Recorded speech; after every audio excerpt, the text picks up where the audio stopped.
All right, welcome everybody. This is the third of our three uh, lectures in honor of Jewish Book Month. And today we're very lucky to have Professor Jonathan Sarna, who's from Brandeis University. He's professor of American Jewish History and directs the Schusterman Center for Israel Studies. And he's also the chief historian for the National Museum of Jewish American History. And he is responsible for the rediscovery of Cosella Wayne. So I will let Susan Breitzer take over and tell us some more about our speaker today. Okay.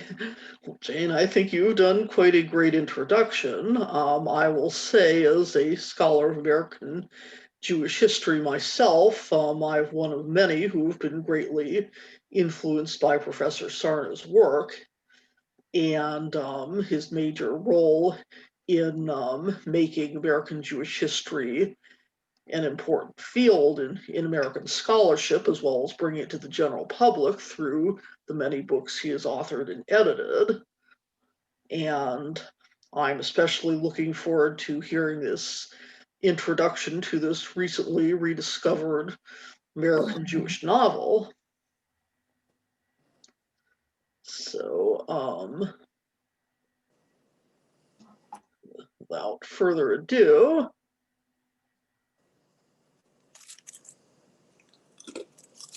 all right. Well, thank you. And I appreciate the very kind introduction.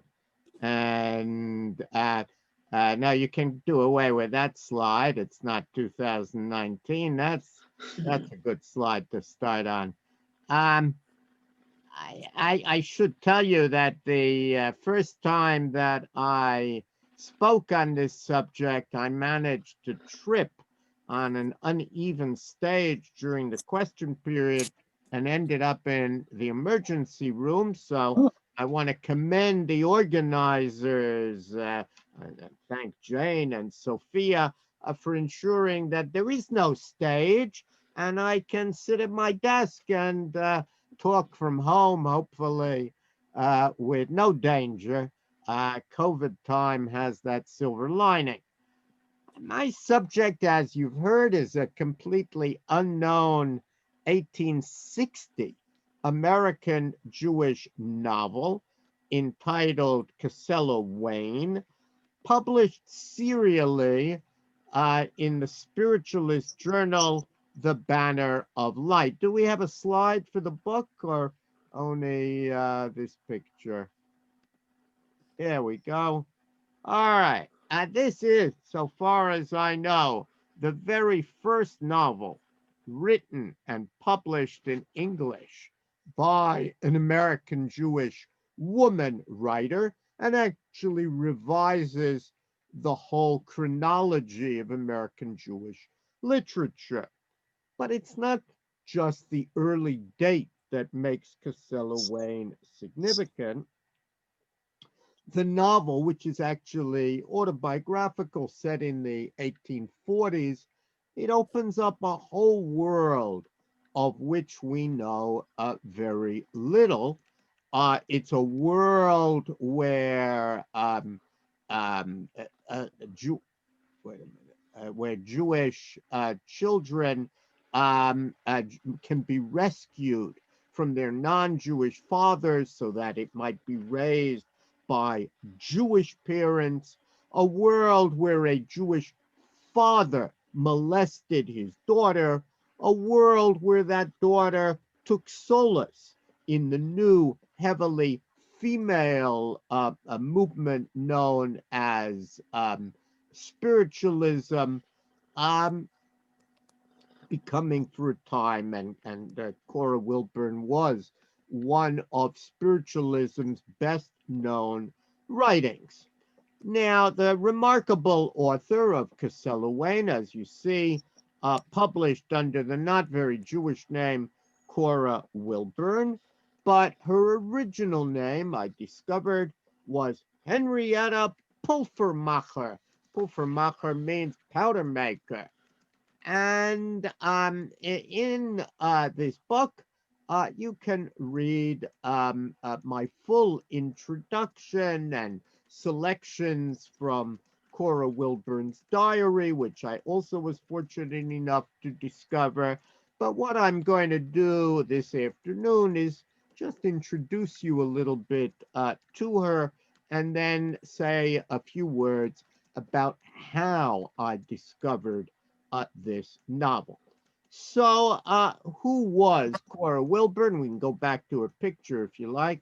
Um, she was born on December the 1st, 1824.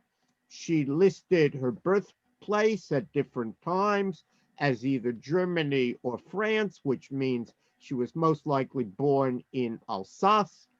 She's fluent in German. As we'll see, she knows some Yiddish, she knew French, Spanish, but her mother tongue was clearly English. It may well be that her birth mother was from England. That is what she claims in her novel. Cora Wilburn's father, whom she absolutely despised and whose name she subsequently discarded, was an unscrupulous gem merchant and really a con man, as well as an abusive father and husband. He remarried following the untimely death of his first wife, but he maintained criminal ways. I found a listing of him in the London Gazette in 1837 that listed him as an insolvent debtor and prisoner named Moses Puffermacher. 6 years later, newspapers in Burma and Sydney, Australia, portrayed the same man as Moritz Pulvermacher. Fortunately for me, that's an unusual name, and you can search it and find things. Under the headline, Tricks of a Traveler, I think we have a slide for that.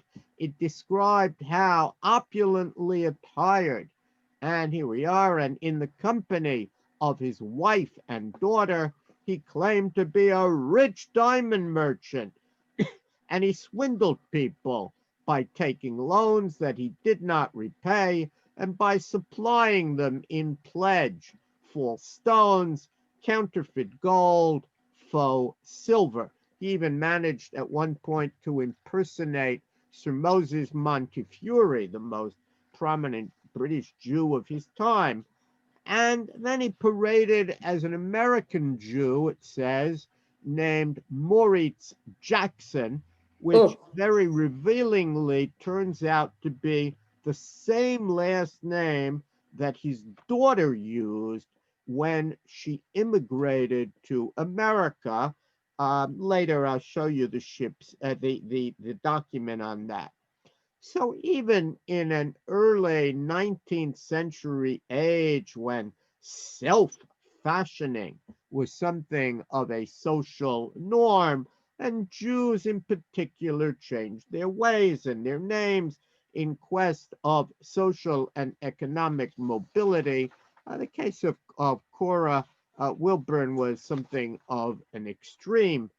Um, anyway, our friend Moritz, her father, eventually settled in the Venezuelan port of La Guardia near Caracas, and that's where the so-called Jackson family took up residence in 1844, and that's where the surviving volume of Cora Wilburn's diary, written while she still used the name Henrietta. That's where that diary commenced. It began on February the 28th, 1844, and it painted a very grim picture of her Jewish family, far different from the idealized Jewish family that so many 19th century Jewish writers and artists celebrated.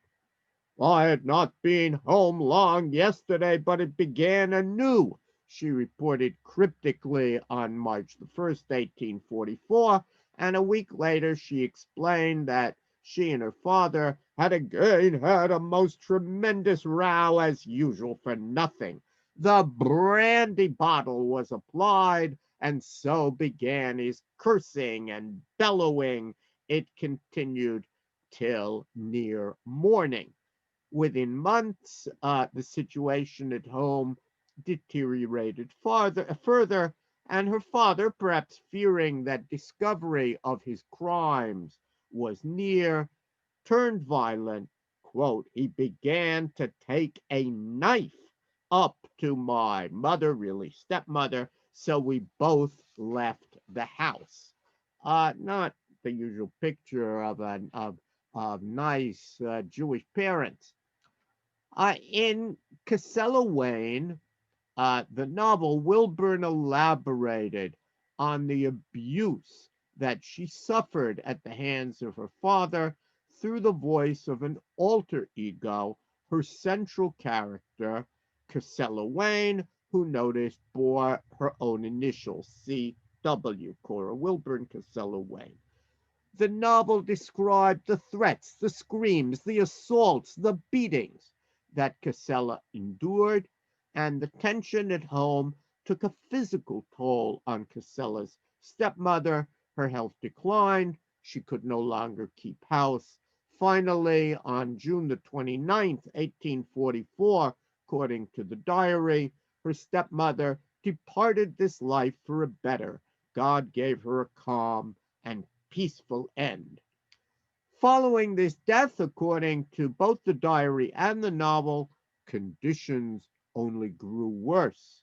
Enraged that his daughter not only refused to assist him in his crimes, but also spurned the much older man whom he selected to be her husband, Cora Wilburn's father threatened her physically and then drove her from the house. In 1945, Moritz Jackson, ne Pulvermacher, meaning Cora's father, died, and rumors abounded that he'd been murdered. The orphan Henrietta, as she was still then known, lost everything upon her father's death. Whatever of value he may have owned was stolen. My little fortune is irrevocably lost, she reported to her diary in anguish. I am doomed to misfortune. And really, her days as a gentle woman, raised in a home of servants and visible accoutrements of wealth, ended abruptly. She was now practically penniless. Adrift in the world and taken in by sympathetic Catholic neighbors, Henrietta succumbed to pressure from those around her and on June the 24th, 1846, converted to Catholicism.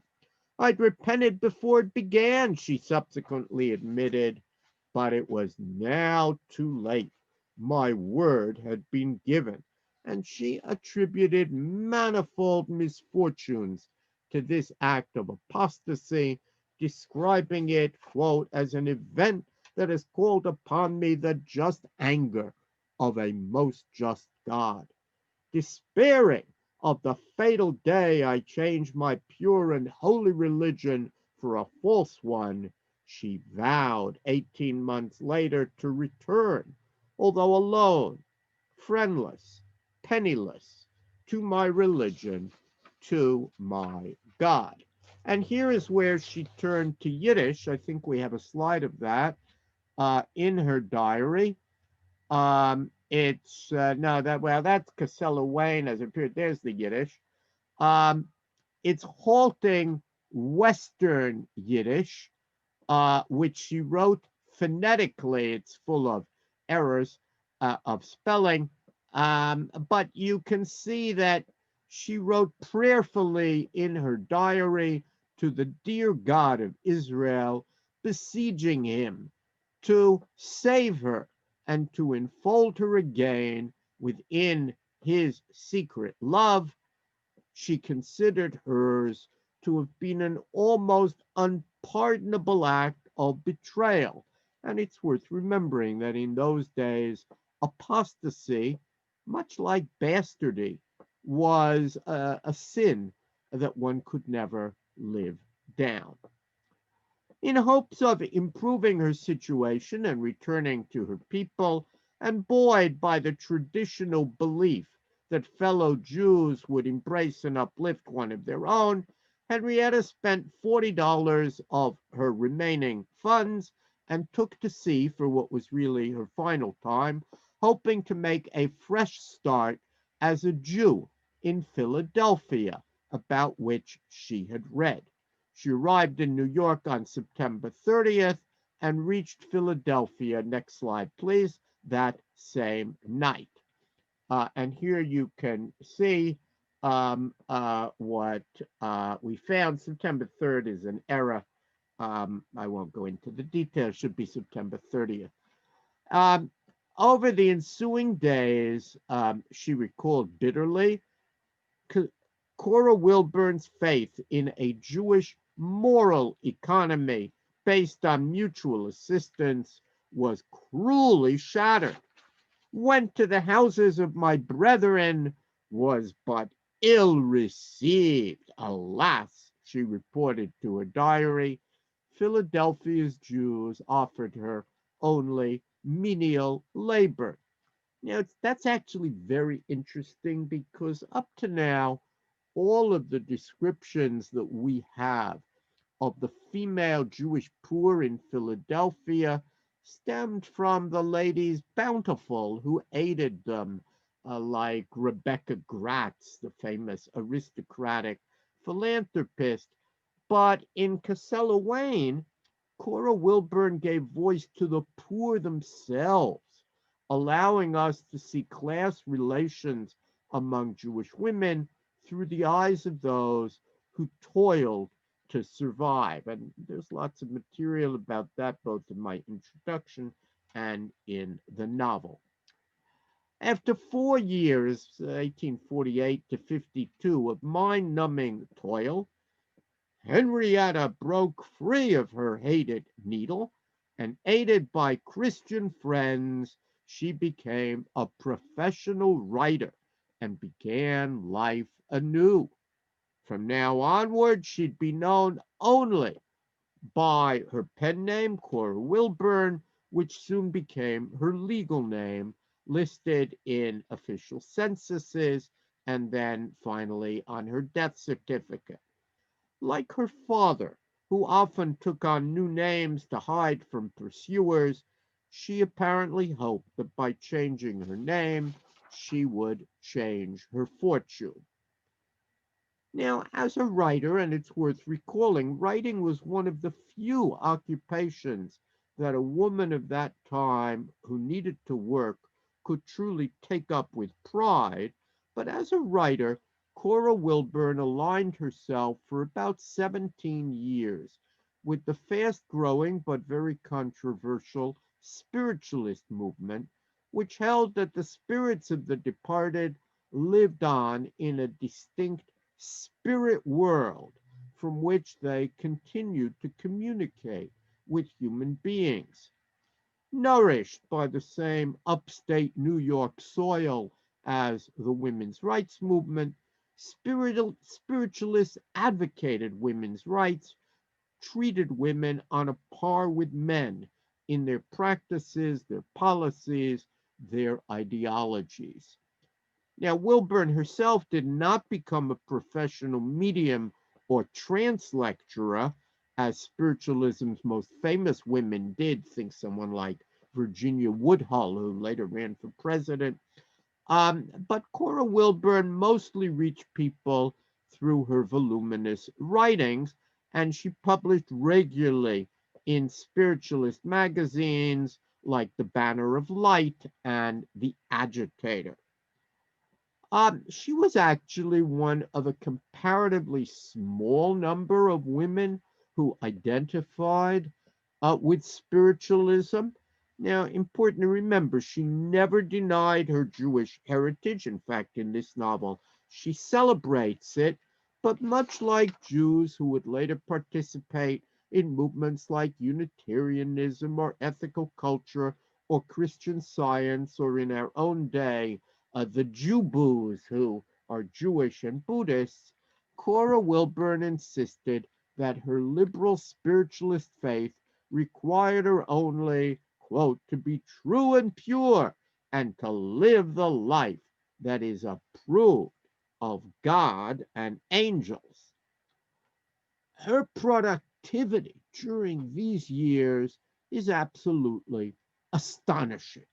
Serialized novels, lengthy translations from German and French, colorful short stories, pointed nonfiction essays, and hundreds of poems flowed from her inexhaustible pen. I was telling Jane that I have two thick binders of her writings, I'm sure still incomplete, that I hope that others will work on. There is no 19th century American Jewish woman, to my knowledge, who wrote more than Cora Wilburn. And these writings reveal Wilburn to have been a staunch advocate for social justice, really a forgotten foremother of 20th century liberal Jewish activism. She spoke out against slavery. As early as 1860, other forms of social injustice also drew from her sharp rebuke. I quote, she attacks the hard heartedness of landlords, the tasking of the wretched seamstress, the burdening of orphans and widows with the double weight of humiliation and toil, the contemptuous treatment of dependents, the starvation wages that force young women into the paths of degradation. Against all these outrages, my soul protests. Well, in 1868, Wilburn gathered funds sufficient enough to publish a small book of her poems. I think I have a slide of that entitled The Spiritual Significance of Gems. There it is. She'd learned a lot about gems in her father's house, but where he used precious stones to profit and deceive, she looked upon them as spiritual preceptors, each imbuing its wearer with a moral lesson. Yes, sapphire, trust in heaven, diamond, spiritual purity, and so forth. Now, this book, like most published volumes of poetry, brought its author neither fame nor fortune, but the volume was noticed by the American Israelite, the great Reformed Jewish newspaper founded by Rabbi Isaac Mayer Wise. And what was significant to me was that he identified Cora Wilburn as a Jew. We are sorry to see so gifted a daughter of Zion, he wrote, being deluded by the heathen demonology of prostrating impostors, by which he meant spiritualism. Now, actually, notwithstanding the spiritualist teachings reflected here in her poems, by the time the book appeared, Cora Wilburn had grown disenchanted with the spiritualist movement. In the 19th century, investigators had shown that the mysterious rapping sounds that once held believers like Cora Wilburn in thrall were nothing more than the noise produced by the vigorous cracking of toe joints. You can practice that at home. Other spiritualist demonstrations likewise turned out to be reproducible tricks rather than manifestations of a spirit world beyond ordinary perception. And there were also lots of internal controversies that weakened the spiritualist movement, particularly well publicized battles concerning the issue of free love. And so it was that Cora Wilburn left spiritualism, found her way back to Judaism. Next slide, please. And this is really quite amazing because it appeared in the Banner of Light, the spiritualist journal, It reads, urged by the strongest convictions of right and duty, I have returned to the faith I was born and educated, namely the Jewish religion. Um, and this is dated November. It appeared in the issue of November 13th, 1869. It's written October 24th.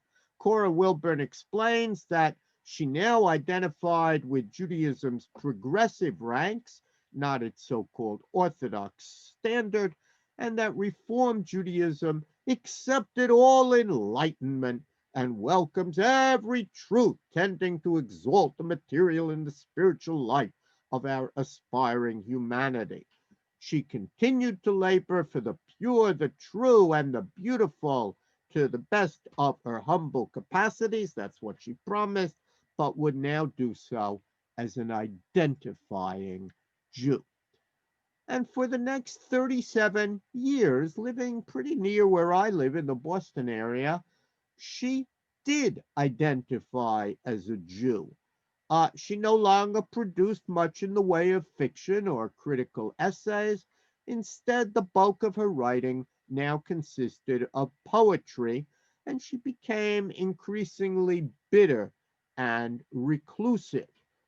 Quote, were I not bound by woman's fate that keeps me here inactive, while man greatly reaps, I would in Israel's sweet and holy name help to enkindle the world's freedom flame. That's one of her poems. Clearly, her age, her sex, her ill health, her poverty all precluded her from doing more to advance the great social causes that she cherished. Instead, she spent most of her time caring for beloved animals. That was really her lifelong passion, reading widely, writing Jewish themed poetry. Thanks to a long letter that she sent to her friend Rabbi Bernhard Felsenthal of Chicago, we know that she was supported by the Jewish community during her declining years. The great banker Jacob Schiff sent her a monthly check of $10.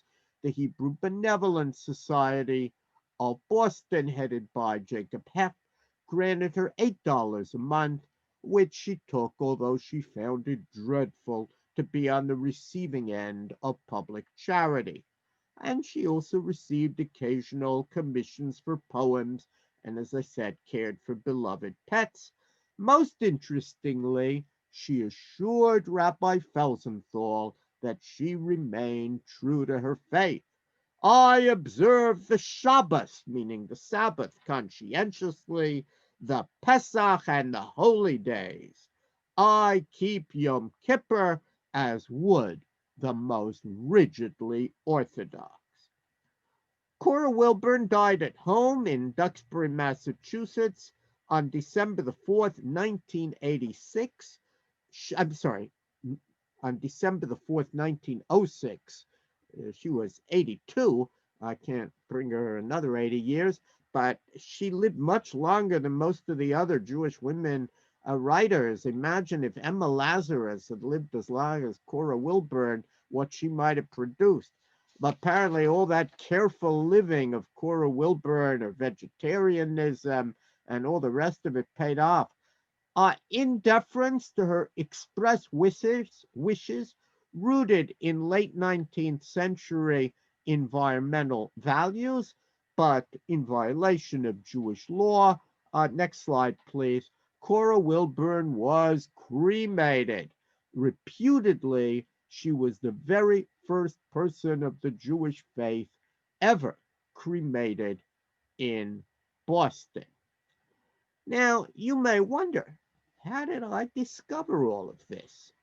And I guess in a way, the answer is that I've been stalking Cora Wilburn for years. Her name sits on several lists of 19th century Jewish women writers, a rather short list of writers in the 19th century. But unlike all the other names on the list, every list is headed by Emma Lazarus. Nobody knew anything about Cora Wilburn. And in fact, that explains why there's no listing for her in the Jewish Women's Archive or in the Encyclopedic Jewish Women in America. Um, when I first went stalking, looking for Cora Wilburn, I found some of her poems in late 19th century Jewish periodicals. Then I found a very intriguing letter that she wrote to a young woman named Henrietta Zold, later, of course, the founder of Hadassah, extolling this young woman's efforts in behalf of our unfortunate Jewish brethren in Russia. Henrietta Zold had founded a school for Russian Jewish immigrants. And then I read the 20th century writer and immigration rights activist Mary Anton, another Jewish woman writer, The Promised Land. She left a sad account of her visit to see the old Cora Wilburn, whom she described, both were in the Boston area, she described as, quote, the most interesting woman I know in many respects. It took me aback. And then I found a few other references, and I had a file on Cora Wilburn. A few years ago, I was invited to join a group at the Institute for Advanced Studies at the Hebrew University in Jerusalem, devoted to the study of Jewish women's cultural capital, as they called it. That was too good an opportunity to pass up. So I recklessly announced that I would see what I could find about Cora Wilburn. I dug out my file, and then I recruited two Brandeis students to help me scour the internet for any further references. Fortunately for me, the name Cora Wilburn is very unusual. Well, what popped up absolutely astonished me. Hundreds of pages of small print prose and poetry by Cora Wilburn spread over a wide range of journals, most of them not Jewish at all, extending over half a century. Obviously, I had no time to read all this material prior to departing, so I assembled it in two large loose leaf notebooks, dispatched it by FedEx to Jerusalem, and day after day I sat in my office on the campus and read Cora Wilburn's voluminous writings chronologically, and in due course, I reached her serialized novel, Cosella Wayne. I think we have a slide there next, which began on, no, before that, you went past it. There we are. It began on March 31st, 1860, and you can see Cosella Wayne. That's what it looked like in the Banner of Light, which was probably the best known spiritualist journal in America. Now, this novel immediately captured my attention because its central characters were Jews. That's very unusual. And it dawned on me that nothing resembling this novel exists in the rather meager canon of 19th century American Jewish fiction. Indeed, it anticipates central themes of American Jewish writing: intermarriage, generational tension, family dysfunction, Jewish Christian relations, immigration, poverty, the place of women in Jewish life, the rise of romantic love, the tension between destiny and free will. And the novel also provides very thick descriptions of Jewish rituals and of Jewish communities around the world. That's some of its most interesting pages, and I annotated those. And it also introduces readers to Jewish texts, little available at that time in English. So, for example, it reprints portions of the Ethics of the Fathers Pirkei Avot in English, not really previously known to English-speaking Christian readers.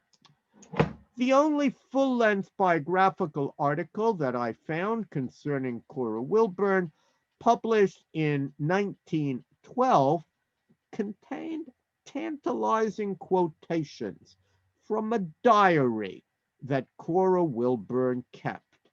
And I naturally wondered, any chance that that diary survives? And well, I searched in all the obvious places and also some obscure ones, but I didn't have any success.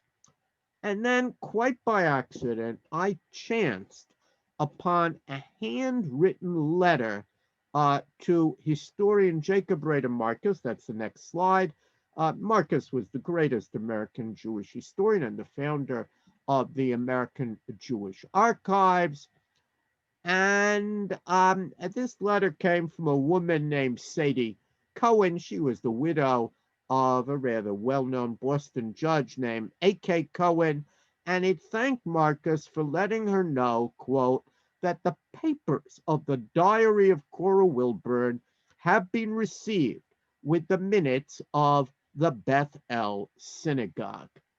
Now, you have to know, the diaries of little-known women in the 1950s, they weren't cataloged separately in the American Jewish Archives. Women really hadn't been invented in the 1950s, so they just kind of put them aside.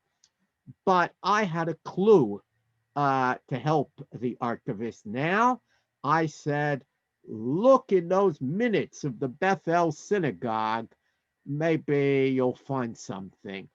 It's not a very important synagogue. No one had ever looked at that box. Cora Wilburn had nothing to do with the synagogue, but that's where they plunked it down. And then I got this email that every historian looks forward to. It read two words, found it. And then, next slide, please.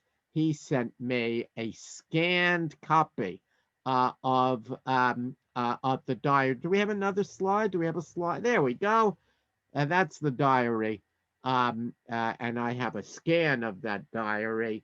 Not so easy to read, but you will find selections in the volume. Thanks to this diary, which covers the precise period of the novel and was clearly its central source, I was able to fill in many blanks concerning Cora Wilburn, including much of the information that I shared with you this afternoon. Now, you may wonder, why then was Cora Wilburn forgotten given all that she wrote and did? And my sense is that American Jewish history has often been unkind to individuals, women in particular, who failed to live up to our community's shifting ideals. So the subversives, the independent-minded, the transgressors, they've been banished from cultural memory. And that, more than anything else, may account for the forgetting of Cora Wilburn. But the time has now come, I think, to read and remember her. Thank you very much. And there it is. Thank you, Professor Sarna, for this fascinating presentation. We'd like to spend the last 20 minutes or so in question and answer. If anybody has any questions, Sure. I would like, if anyone has a question, and I hope that is the case, please put it in the chat or do the virtual hand raise and unmute yourself when I recognize you.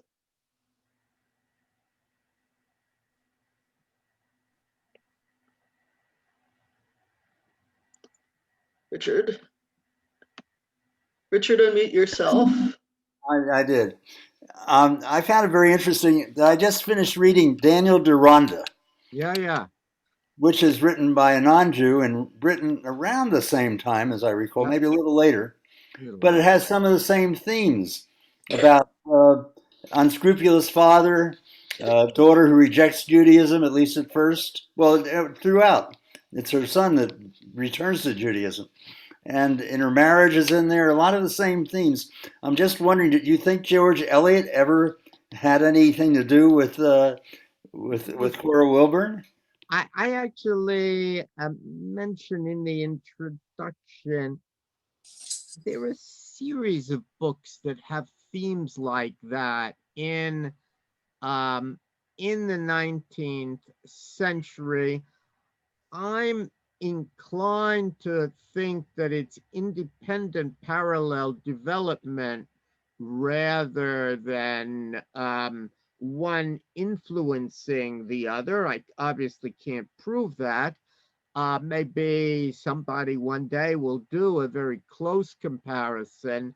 But on both sides of the Atlantic, these themes were common, more, I think, because Jews were becoming more and more visible in England and the United States, and there was great interest in them. But you're very wise to see those parallels.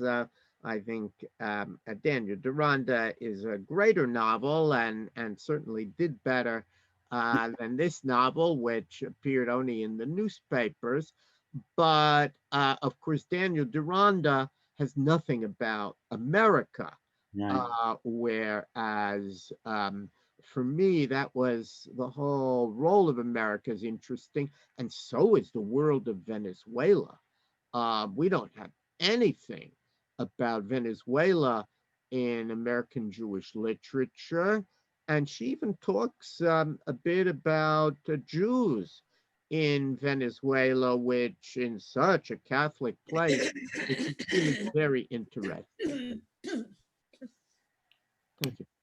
Yeah, any see, we have some others. Jane, I think, has a question.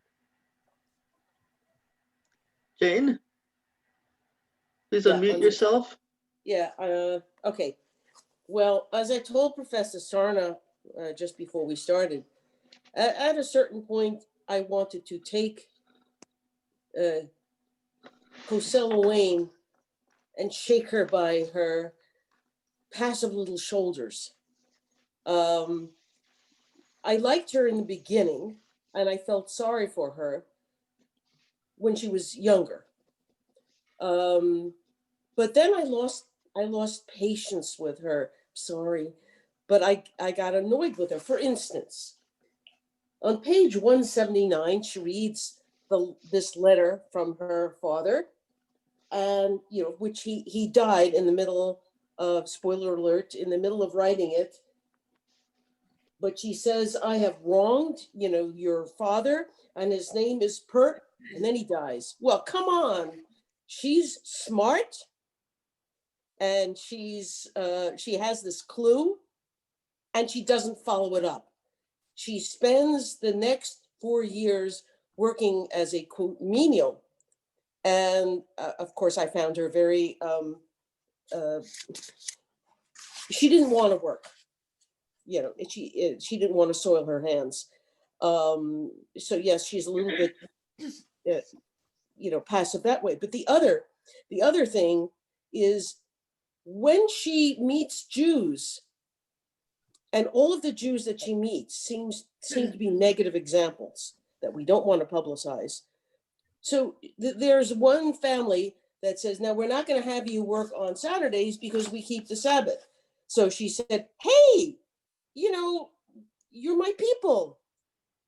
Why doesn't she do that? Why doesn't she try to make positive? I'm just expressing the 20th century, and it's hard to read this with I have to keep telling myself, remember, women were supposed to be quiet, but they weren't. It's frustrating. I think that you're also picking up that in this period in her life, she was somewhat ambivalent about those Jewish ties. I mean, this is a woman who lived, we might say, on the seams between Judaism and Catholicism. Um, and even later, when she lives in Boston, she doesn't live near Jews. Oh, Um, she is, lives on her own. Um, so I think you have picked up some important points there. I'm not surprised that a woman who had been brought up with affluence was aghast at having to work with her hands. That was a common theme, the woman who loses her place in society. And I think it was one of the great fears of women that um, uh, they would because they were so dependent that they would lose their place. The equivalent of the fear of becoming a bag woman today was her a sense that she had lost the money that was going to support her, and now she needed to work. But for those women, you could do really two things that were respectable. You could be a writer or you could be a teacher. And otherwise, you had to work with your hands and you moved down as a factory worker or a seamstress or a maid of some kind. And that was much, much harder. You were not independent. And we see many examples of that fear in the 19th century, and she's put it into her novel, and it's quite clear that it was realistic, that that was her life. She'd gone down in the world, and she was able to rise back up.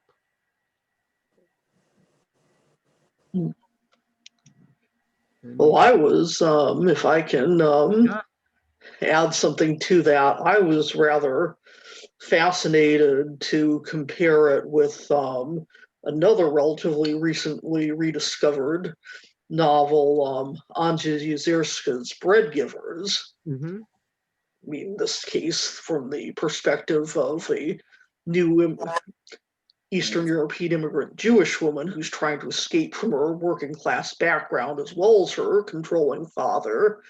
And I just thought it was interesting to see just how even farther back this goes as a Jewish literary theme of a Jewish woman rebelling against the conventions of her day and of the expectations, yet somehow still feeling attached to her people. yeah, no, it's a wonderful observation. Indeed, for a long time we thought that Anzia Yezierska was essentially the first important Jewish woman novelist, and I've kind of pushed that back almost half a century. There are parallels, there are differences. Yezierska, of course, is East European. What's so interesting about Cora Wilburn is that she's Central European. Um, uh, um, but in both cases, as you point out, there's a very complicated relationship with a pious father, and there's the theme of marrying someone whom your father didn't want, and making your own way, and there are interesting literary parallels that I think bespeak the transformations of the times, basically new ideas about romantic love, about female independence. They were coming into the world in this period, and you can really see how these ideas are then reflected in fiction and, of course, in life. I see there's another See, question. Diane Sasson. Yeah. Yes. I have sort of a comment and a question. I wonder how much the fact that she hasn't been known is attributed to her Jewishness, and how much to the fact that women in the late 19th century or in the 19th century in this country were publishing in obscure publications like the Banner of Light and small spiritualist organs and outlets and religious publications. So many women, I think, of that period who were trying to be writers were publishing in places that are unknown today. And second, I think it was very hard for women to make a living by writing unless they got a job regularly for a newspaper as a writer, which a few did, or somehow broke through with a novel that became very popular. So I wonder how much she was able to make from all those hundreds of poems she published and all of her writings. How much would have the Banner of Light paid someone to write for it? So two very good questions. I would, I think you're right that a lot of women writers published in lesser known periodicals. Of course, many of the Jewish women published in Jewish periodicals, and later people read them and found them. Cora Wilburn published in a spiritualist periodical. There are not so many departments of spiritualist studies with scholars writing doctorates who read old newspapers. But beyond that, there's another factor. Women writers who had families, the families tended to keep alive the name of their female writer ancestor, and grandchildren sometimes republished the material. Angie Yazirska is a good example where later generations made it available. The Lazarus sisters really are responsible that Emma's writings were published after her untimely death. And there are many other examples of that. Poor Cora Wilburn, she didn't have any family. She never married. She didn't have siblings. So when she dies, it's all over. They send her diary to an archive, thank God, but nobody kept alive her memory. Um, but you are absolutely right that today we are beginning to uncover all sorts of lost writings, and indeed several, none as early as Cora Wilburn, but several other volumes recovering Jewish women's writings have recently appeared. Um, the second question, I don't think she ever was rich. The Banner of Light seems in its heyday, which was the Civil War era, to have actually made money and paid quite reasonably.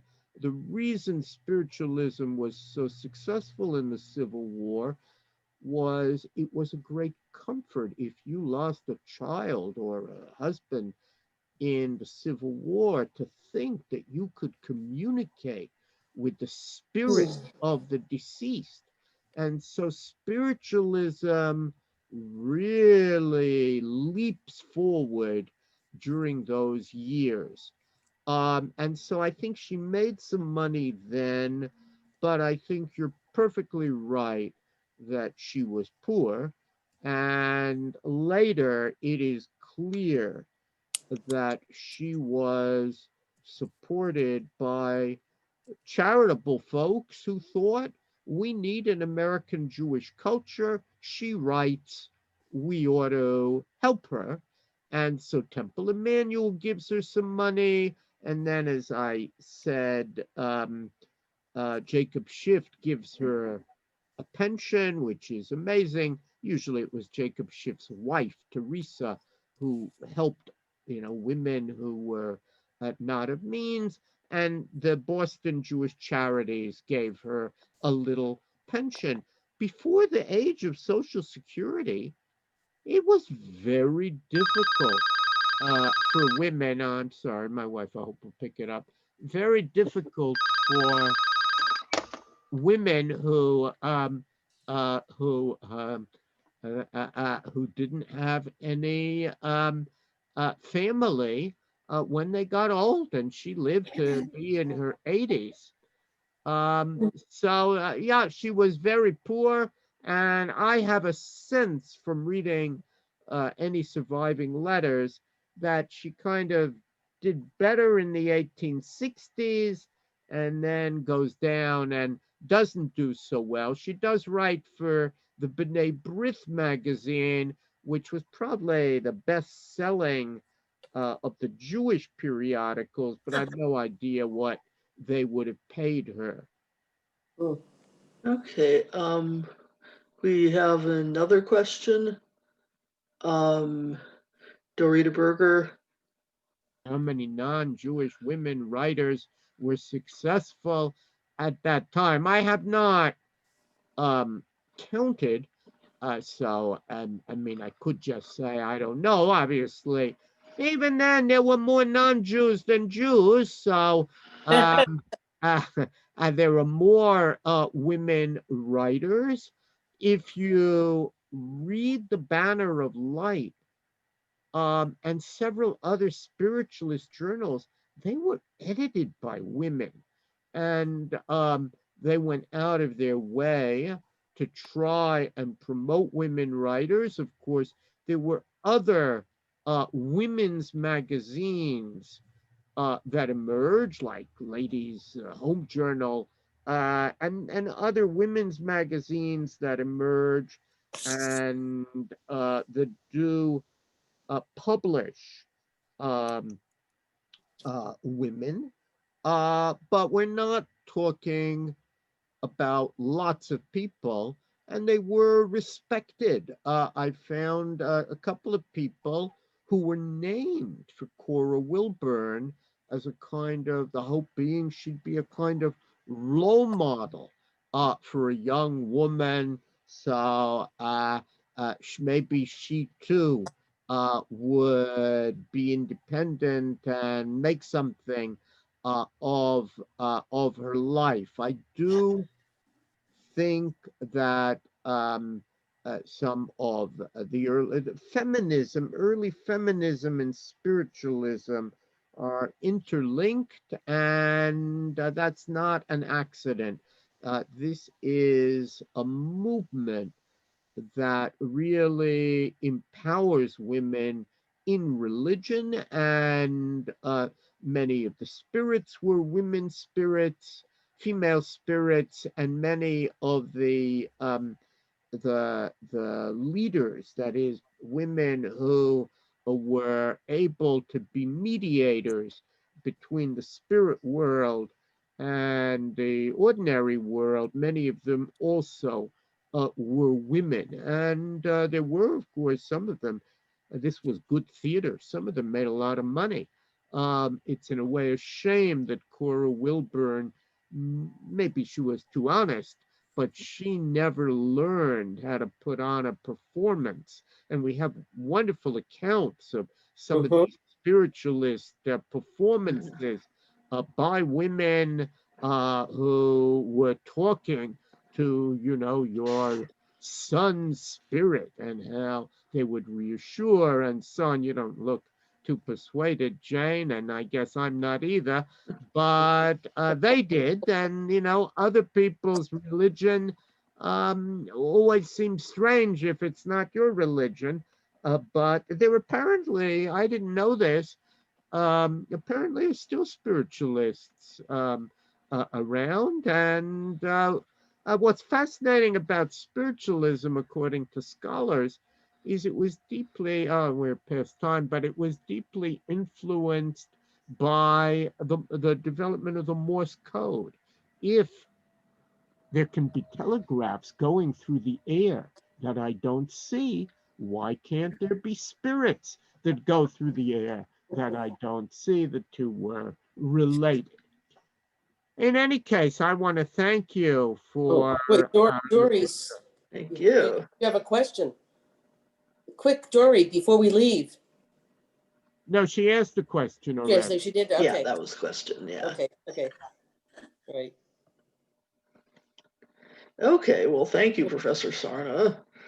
Thank you. Thank you. Welcome, Thank you and very Terrific much. presentation. nice, and thank you for your attention and for the fine questions and for the added bonus of seeing Professor Sasson. I'm not sure we've met, but at Diane, but my dad, and your husband knew one another well, and from a young age, I knew the name long before I knew the face. And of course, for those on the call who don't know, Professor Sasson is a very, very significant scholar.